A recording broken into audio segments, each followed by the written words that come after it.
Today's daf is daf Teslov, Wednesday, and actually we're up to Yud Dalet on the base on the very bottom of the page. So we're continuing to go through the Mishnah. When you need 3 judges, when do you need 23 judges? So the Mishnah now says it moves from one subject to the next. The next subject is Erchin. Erchin is the Torah in Parshat B'chukoisai writes how much each person's value is, depending on their age, depending on their gender. And you say, I'm giving my erech to the Beis Hamikdash, and the Torah said, depending on what age you are and what your gender is, that's how much. It's a fixed amount. We don't really care about your individuality. But the Mishnah says a funny thing. The Mishnah says, Erchin hametalklin. The erech, it sounds like the erech of metalklin. Now we know that erech is the law of erech only applies to a person. I say I'm giving my erech, I'm giving my child's erech, my wife's erech, whatever it is. It's only a person. And here we have the erech of metalklin. What does the Mishnah mean by that? But what it means is we're going to have 3 different interpretations of what our Mishnah means. So Rav Gidl says name of Rav, but he says erech Kli ze'olai. This is the bottom of daf Yud Dalet on the base, the very last line. Rav Gidl said name of Rav. You say the erech of this kli is on myself. So how does that resolve the question? Because everyone knows you cannot give an erech to a kli. So what did you mean when you said erech of a kli? What you actually meant was you want to give the value of the kli, the damim. Damim is not like erech. Erech are fixed amounts. Damim is you have to value the item and see how much it is, and I'm consecrating that. You say erech kli ze'olai, that the erech of this keli, of this metalton portable item is on me, nois and damav. Then you have to give the money to the Beis Hamikdash, and we don't know what the erech is. We need to assess the value. Now, why? But you use the word erech. Why do we say that you have to give it real value? Because my time, because this is what Rav's chiddush is. Adam yedei she'ein erech lekli. You know that there's no such concept of erech by kli, but you said it, so you obviously meant something else. The gama v'amar lashum dami. What you really meant was let's assess the true value, and that's what I'm giving you. You just use the word erech because you're familiar with that word. And that is why you have to give the money. Says the Gemara, if so, technically might be right halachically, but technically the wording in the Mishnah doesn't sound right. Hi erchin hametalklin. So why do you say the erech metalklin, which sounds like the metalklin itself? You're giving an erech to. It should say erchin shelon metalklin, that you have to give the value of the metalklin. That's the correct thing because that's what you're doing. You're not really giving the erech, you're giving the value of metalklin. And the erech, you're right. Tani, learn, change the Mishnah to erchin shel metalklin. Change the Mishnah to say the erech of metalklin. Okay. Rav Chizda says another pshat. In the name of Avimai, b'matfis metalklin. You did an erech of a person, and now you say, look, I have the money, but here I'm giving these metalklin, these portable items, in lieu of that. So therefore, we need to assess the value of the talcum because you're using that to pay whatever you owe to the Beis Hamikdash. Says the Gemara again. The wording then doesn't seem to be correct. Hi erchin hametalklin. So why does the Mishnah say erchin, which is metalklin, which sounds like the erech itself, metalklin? Metalklin shall erchin by le. Should have said there's an erchin, which is on the person, and I'm going to pay in lieu of cash with metalklin. So the Gemara, you're right. Tani, why don't you say metalklin shall erchin? Say the metalklin of erchin. I'm going to give the value of these metalton to pay for that erech. So what happened is, since you said, and Rashi adds a line, since you said I'm going to give these metalton to pay for the erech, and now I want to redeem. There's one more step here. I want to redeem these metalton because otherwise you gave the metalton. That's it. I want to redeem the metalton. So therefore, I have to assess a value. I need 3 people. Comes along a third shot. You said I'm giving my erech and you didn't pay. So they're coming forcibly to acquire from you the money that you donated. So if they take from you metalton b'shloisha, they need 3 judges to work out that they're taking the exact right amount. They're not underselling themselves. They're not taking less than what you're owed, or maybe not taking what we call more than that, as we'll soon see. And kakoi is basar. When it comes to land, you need 10 people to assess the value of the land. Says the Gemara. I understand. If you're taking out of Hegdish, you want to redeem from Hegdish. You want to redeem from Hegdish, okay, I understand. Being a Shleisha, you need three people. In the very last case, the Hegdish is coming by force and taking from you. Metaltalin, why do you need three people to assess the value? So what's wrong if you end up giving, less than you have to? Say, oh, a bit more. Or you take more than you have to. What's the problem? Amalei. The problem is Savaru. The Swati is Mali, Yuli, Mali, Fuki. What's the difference if you're bringing into Hegdish or you're taking out of Hegdish? Fuki my time, if you're taking out of Hegdish, what's the reason? If you're taking out of Hegdish, could be you're making a mistake and you're not paying enough money and Hegdish is being cheated. Plus, you took some Hegdish out which has not been redeemed, and if you use it for your own self, you are going to be moil, you'll be stealing because you're using Hegdish's property. Is a Yulinami Dilmato. That was the same thing with Hegdish, that you might give more, make a mistake, and give Hegdish more than really what they owe, and therefore we want to make sure that there's no mistakes made, and that's why we always have to get the judge properly. We have to get judged properly. Says the Gemara. Says Gemara weiter.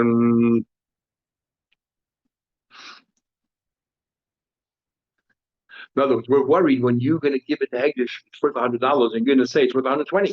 Comes out that Hegdish is being cheated because they didn't get you owe $100, and you're telling them that this is worth $100. In fact, it's only worth 80. It's only worth 70, and you're overvaluing it, saying worth $100. So Hegdish is being cheated, and that's what we are worried about. Saying about it further, next case, it says Rabbi Yehuda says that no, that you have to have actually 9 people and a coin.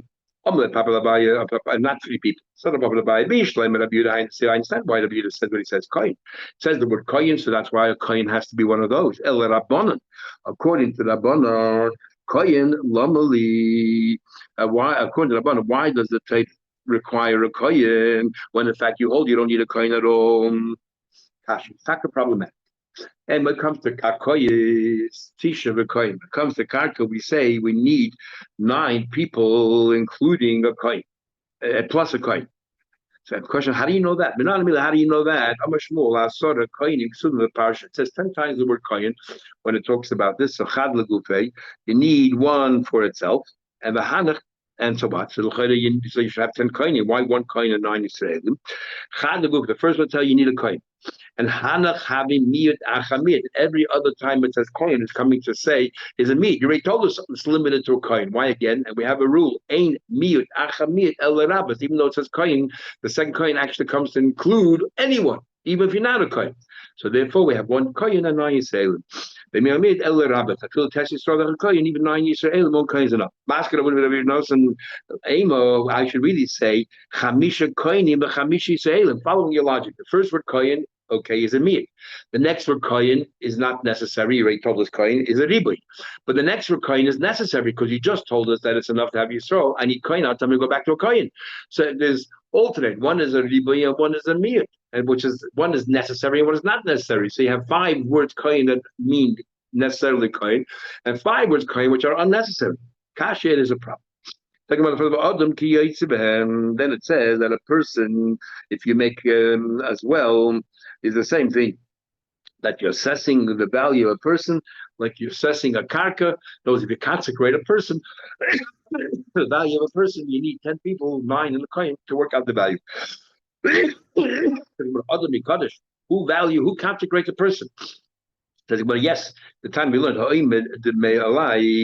if a person says, I'm giving my value to the Beis Hamikdash, is what do we do?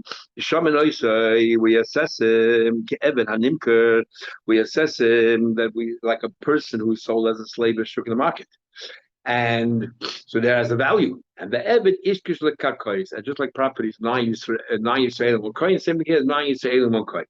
But above has a question. Okay, a person can be consecrated. What about Sa? here. Middle of Gaza that you're about to take off, it has long hair already, Bekama. Is it treated like carcass? You need 9 Israelim on coin, or is it treated like metal? Then all you need is 3 people when you consecrate it.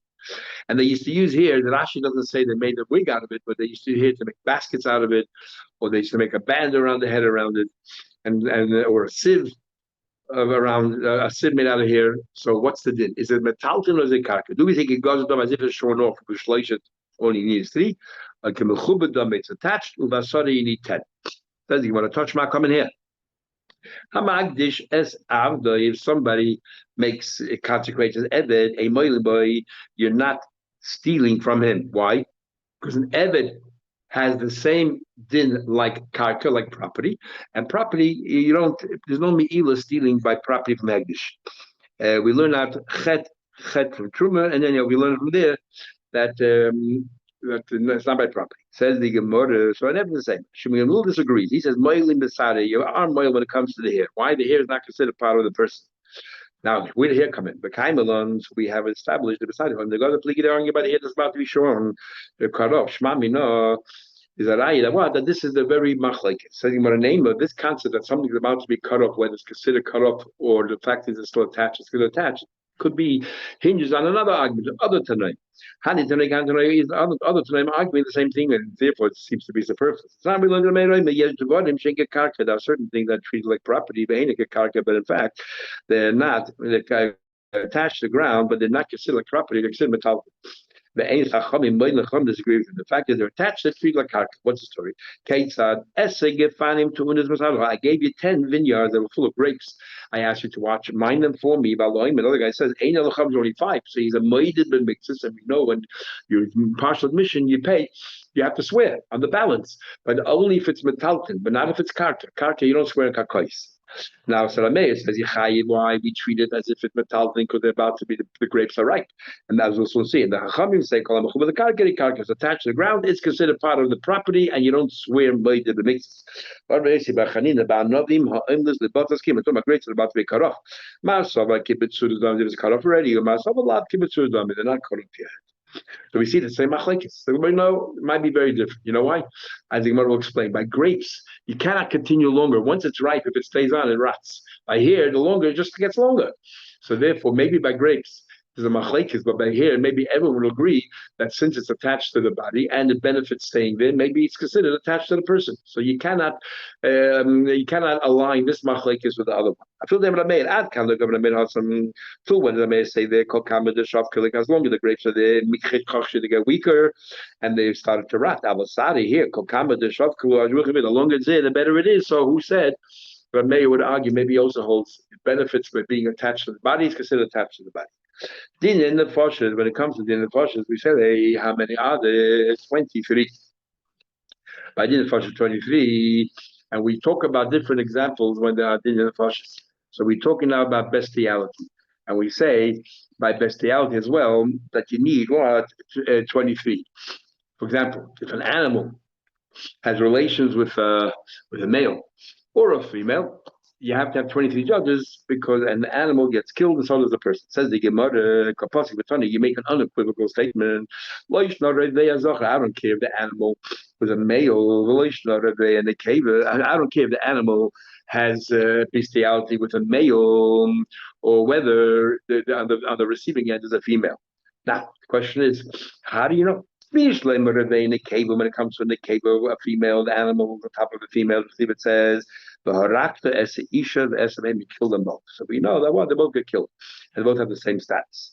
Ella, however, if the animal being Reveya Zocher, how do you know that you need 23? In Allah says, how we know the chsiv. There's a passage where it says, that anyone who is sheikhim behema sounds like you are the one who is the active participant with an animal. Most humans they get killed, but this Torah pasuk is a purpose. You may need if you don't need it by sheikhim. By a person going on top of an animal, we already have another pasuk. It says, so they must be talking about with a man, he's on the receiving end. So how come the Torah uses the word that he's on the giving end? To tell you that he gets the same status as if he was on the receiving end as if he was on the performing end. Ma Sheichiv, the active end. Who behemta be'ezer is about to get killed 23 is Af Shchiva. Sheikh Af Nishkim, who behemta be'ezer, even if they're receiving end, they both get killed for 23. Something one further. Misas Habailim Kach, Misas Hashoy. It says an animal that deserves to be stoned needs 23 judges. Why? Since it killed a person. Whatever you do to the owner, that's what you do to the animal. And an owner would need 23 people for murder, so too the animals. It says Hashoy Yisokov Gabal Yumas. Misas Habailim Kach Misas Hashoy. The way you kill the animal, the owner, that's how you kill the animal. Says the Gemara, queries for Rabba. Then how do you know that the owner gets away scot-free? It's only a question of how many judges. Maybe the pasuk is saying here that Gam Bailim means literally. He killed the owner as well. It's his animal did it. He's responsible. The Gam Bailim is that only means how many judges. That's what the pasuk is saying. Let us say, let us say that that the person gets killed.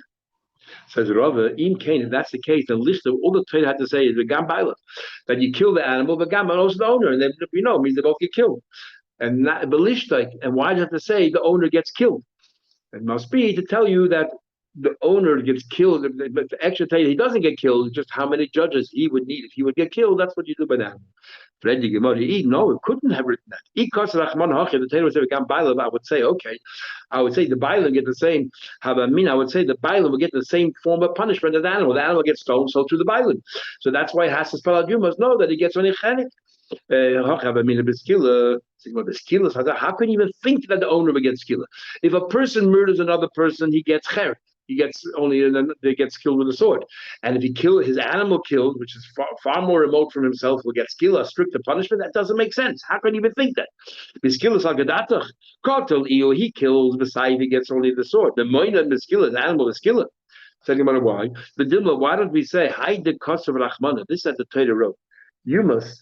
This is at the Torah road. You must la'akuliala to make it. Maybe the Torah road. You must tell you know what la'afukim beside the chedik. Can tell you that the owner taka gets weaker. Normally, an owner will get chedik if he kills a person. If he would kill a person, he gets chedik. But because it's the animal killer, it gets a weaker one chedik. So if you hold that, and we'll have later on the Gemara Machlekes, which is stricter chenik or chedik. If you hold that chenik is stricter, then we'll ask the same question. So the owner gets chenik. If he killed it, he gets chedik, which is the weakest punishment. And if his animal killed, he gets chedik. It doesn't make sense at all. It doesn't make sense. Therefore, we say that so then you're right. So why the Torah say you must tell you that only that how many judges? But if you hold the Isal sorry, but if you hold the chenik kill, the chenik is lighter than saif. Well, that's the same question. The owner, if he himself would have killed, he would get saif, and now that what do you call that? If the animal kills, he'll get the weaker punishment chenik. So therefore, maybe the owner gets killed. How do you know the owner doesn't get killed? So they can be. If his animal killed another person, it can't be that the owner of the animal should get killed as well. It says in Kaifa Yushadollah. It says in the pasuk that you don't pay blood money. If a murder was committed, you don't pay blood money. And if you're going to tell me that we're going to kill the owner, then there's no money to be paid. Then there's no blood money. How come the Torah says in Kaifa Yushadollah, if his animal killed, he has to pay out money? You don't get both punishments. No, no, this very thing. You're right. If he will eventually get killed, then he doesn't pay out money. Ella big tali, he gets killed. If he kills somebody, then of course he gets killed. There's no blood money. If his animal killed, there's sort of a choice. He has a choice. Either he pays out money, or if he doesn't, he'll get killed. So how do we know you need 23 judges by Mishayr, and how do you know it doesn't mean that the owner himself gets killed? You're right. Rabbi's conversation ended. We bring, in fact, a brayse from the Chizkiah. It says, it says a possible, if a person killed somebody, he should be pulled, he should be killed. Why? Because he is a murderer. He's out. He only gets killed if he himself committed the murder. You don't get murdered if you killed his shayt. Anybody who asks you a question, Shayt Sinai Bekama. The Torah that Hashem told through Moshe the Eden, relates to Moshe Tzvi, that their animals are not allowed to graze on Har Sinai. What happens when an animal, they'll get killed? Do they do? What happens when an animal did graze on Har Sinai? Me, Gomar, Shom, do we say, well, an animal gets killed and he gets stoned, like over that case gets thrown off. So he needs 23 judges. Maybe that case is 3 judges. Tracy already asks, why do we need to know today what happened then, whether they had 23 judges, 3 judges? And Tracy says, we find a few other places, we might ask questions which Lachedi can ask, what's the point? And basically is only lahagdo toido lahadid, like the some Rishonim say. Others say, and this is the common thing which they answer all these Rishonim in other places, is if you make a neder, I want to do this like what happened to Shor Sinai. So, well, we need to know what actually happened. Further, Tashma coming in. If he said, I'm making up, we're going to have so many judges like we had in Shor Sinai. So we need to know. It says a pasuk regarding Shor Sinai. It said we should stone the animal or throw the animal. So we say this: "In behema, in mish lo yichi won't live." And ma'ish, just like a person shouldn't have gone up. If it did b'chav gimel, they get 23 judges, like any other case where a person gets killed. Behema b'chav gimel 23.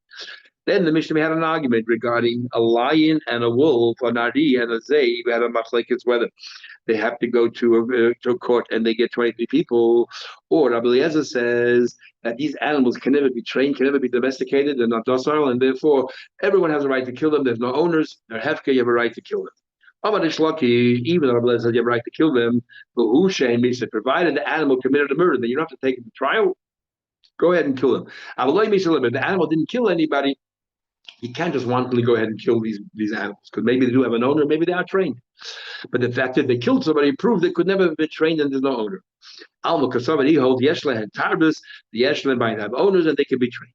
Rabbi Yechon says no. Even though the animal didn't kill anybody, these wild animals cannot be trained, cannot be domesticated, and they're hefke to have no owner. You can go ahead and kill them. Alma Kosovan, Einlem Tarbus, Einlem by them, no owner, no training.